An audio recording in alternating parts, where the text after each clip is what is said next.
What's going on, everybody? This is Bronco Juggalo. And Bill. And welcome back to Remaking the Review. Now, this is the segment that I don't do that often, but it's a segment where I review a movie that I've already reviewed. I re-review a film. And usually that's done when I have somebody to do it with, like Yes. Bill. I think I've done 2 or 3 of these so far. So, today we are doing the 2006 film The Rise of Leslie Vernon, which I forgot to bring you the copy I was going to give you. Oh, well, no, Sorry. no big I deal. brought the other movie to review, Okay. but I forgot to bring the copy of this movie I was going to give you, and I had it set aside and everything.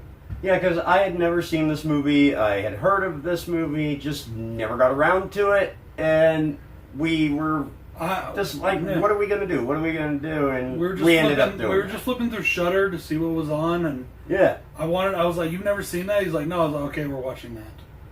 That's what we're watching. I had to show it to him. So 2006 film directed by Scott Glosserman, starring Nathaniel Bazel, I think is how you say it, in his Bazel. breakout role, and also a terrific role, if you ask me, as Leslie Vernon. So starring Robert Englund, Zelda Rubinstein, and a quick cameo by Kane Hodder.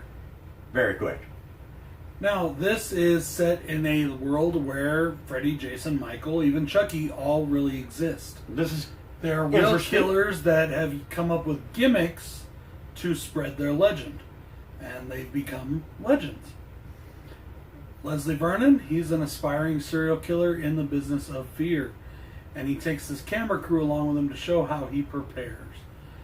Now, he believes he's doing a service to the world by doing this. don't That's get for that, but people to judge on their own. However, it is a really cool, in my opinion, behind-the-scenes look of basically the things that happen in our favorite horror movies. All Yeah. the different tropes, things like that. And it's just a really good fucking film to begin with. Kind of a mockumentary style that turns, serious. sort of. Yeah, at the end. I'm going to let Bill take the lead for the most part on this one. Okay. Okay. As I do already have a review of this movie, which I will link. I do want to mention one more thing, though. okay. I just found this out today when I was looking it up, and I just watched it a few seconds ago. Dead Meat, not Dead Meat from Comic Cave, unfortunately, but Dead Meat, the channel, they got like 5-point-something million fucking viewers. They're a mega fucking horror channel. Yeah, I'll be there one of these days. I will. Subscribe, people. Subscribe. They did a kill count on this movie about 2 weeks ago, and Leslie Vernon actually showed up. Nathaniel Bazel as Leslie Vernon in character That's cool. showed up for their video, which is awesome to me. So cool. We don't have him for ours. No, but it does give me an idea. I think that was pretty dope. So he has returned in character. They've talked about a sequel to this movie for years, but nobody's been able to come up with a script good enough, from what I understand. So, Bill, I'm going to let you start with cons, and go ahead. You take the front running, because Okay. I've already reviewed it once. So. All right. I really have no cons for this film. The only thing that I could really say, but it was done well, I really don't like shot footage. It's not a found footage film.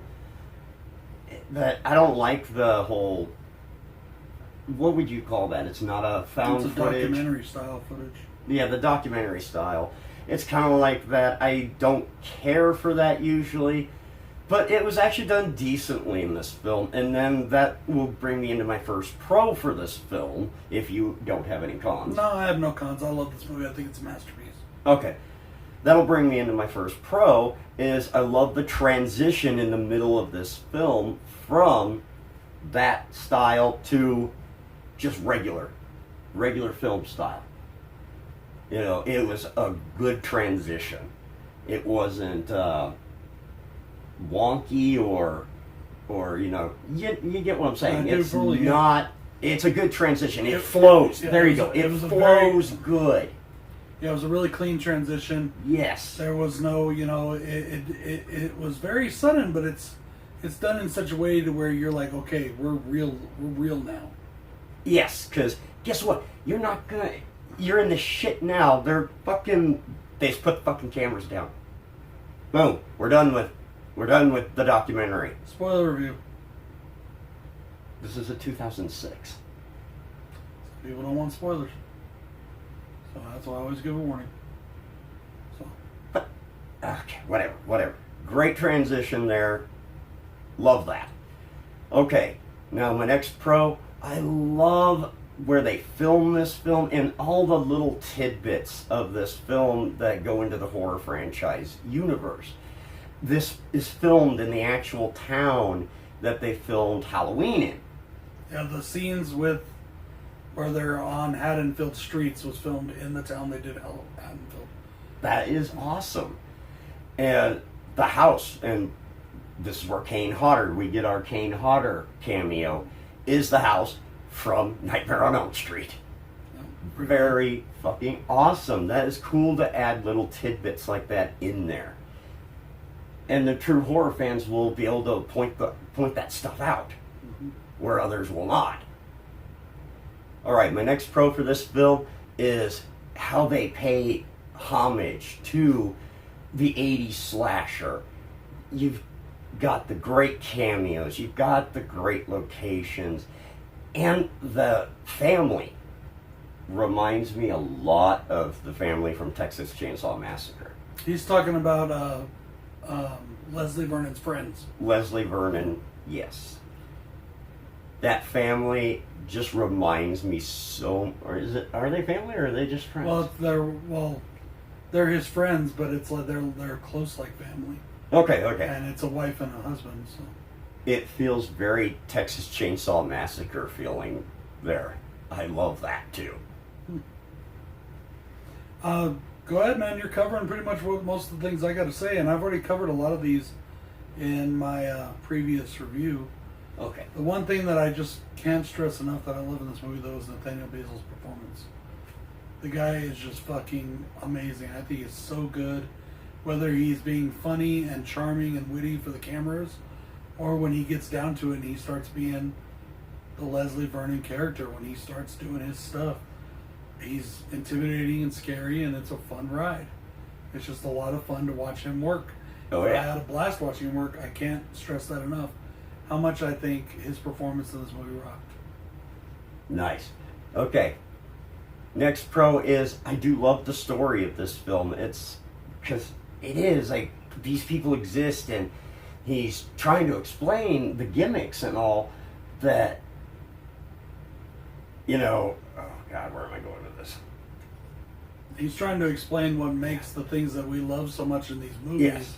We think of them as movies, but in their world, it's real. All these things are real. Like the slow walking behind, but actually you gotta, every time they are not turned around looking at you, when they look at you, when they're running, you're walking, but as soon as they turn around, you gotta book it up there, real quick, and then they turn around again, you gotta look like you're walking again, The explaining, like this is all premeditated. Mm-hmm. Everything's premeditated, and he's going step by step on what he's gonna do. Like, okay, these two are going to come in and start making love. Now, I'm going to go in there and kill them both. And he does it. It makes me think of Jason Voorhees riding a BMX on Robot Chicken to explain the teleporting Jason thing. Yeah, the teleporting Jason. Yes, good old teleporting Jason. I think the concept of this movie is just absolutely killer. It's something that's never been done before in a movie like this. True. And it's so unique, and it's just such an awesome way to tell to give birth to a new slasher story, to give birth to what should be, in my opinion, a new icon, a new horror icon. I don't know if he's got that status yet. He should. Let's get another movie out. I think he should, but like you said, I don't know if they're ever going to get that other movie. Let's get it. Let's get a good script, and let's get this second one made. All right, I'm going to get into my last two pros for this film. I love the end of this film where he tells his final girl, who didn't know she was the final girl at the beginning, thought it was somebody else, You're the one. I knew you were the one. It was awesome. I loved the end. Oh shit, that was another spoiler. Oh. You were the one.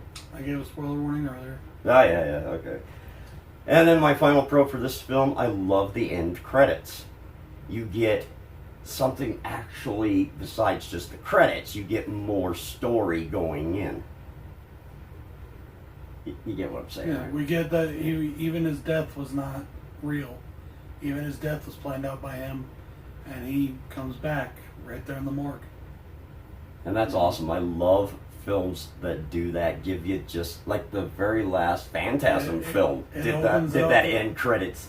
And it opens it up for a sequel if we can get one, you know. I don't know if we'll ever get another Phantasm film. They gotta get a good script on this one, and this one they gotta get a good script. I don't know. I think Ravager was a pretty good cap to Phantasm. So yeah, but I still love those end credits. Well, that's it for my pros for this film. This is a fun movie. This is just, like he said, it's a different take on a slasher film. It's a different take on the genre. It completely takes on the whole genre. And as I said, I viewed this film as a masterpiece. I think it's a perfect film. I love everything about this movie, from the way it's shot, just down to the script, to even the actors do a great job. And oh yeah. I have a blast with the movie. I really do. And I think that it's a movie too that doesn't get the due that it truly deserves. There are a lot of films I find out there that really don't. Like the last review we did, don't think it's up yet, of the Takashi Mishi film. No, I haven't put it up yet. How no one's ever heard of this film, not even us, until we were told about it, I don't know. Yeah. So guys, well, we're filming this in the middle of Shark Week. That's why that review hasn't gone up yet. Oh, okay. So, guys, that's it for this episode of Remaking the Review. This is Bronco Juggalo. I hope you guys enjoyed it. Peace out. And this is Bill saying, thank you so much. That was a great film. And good night.